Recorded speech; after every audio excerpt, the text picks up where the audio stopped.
Makakausap natin si Ginoong Lelicito Salvania mula sa Municipal Disaster Risk Reduction and Management Office ng Catil, Davao Oriental.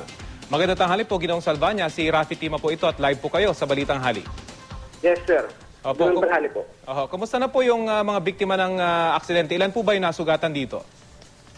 Actually, sir, isa yung driver na 50-50 ngayon at saka dalawa po yung namatay po. So tatlo lang po yung sakay ng truck na ito? May isa pa po yung isang anak na 7 to 8 years old. Sa awa ng Diyos, wala naman pong sugat. Yung dalawang bangkay po ng DSWD personnel, nasa na po ngayon? Naipalam na ito sa kanilang mga kaanak?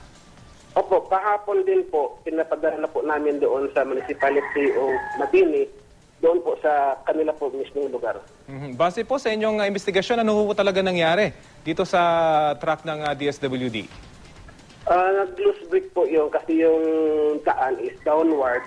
Tapos pag-take ng driver po, wala na pong preno at hindi na po niya makontrol.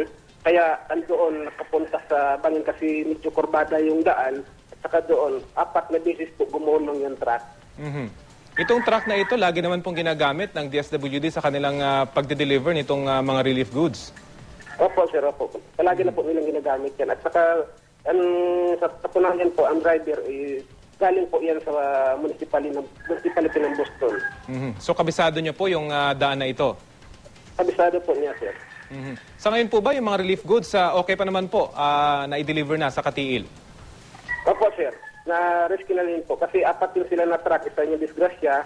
Tapos kahapon na unload ka agad, na-rescue din po yung luna ng truck na yun.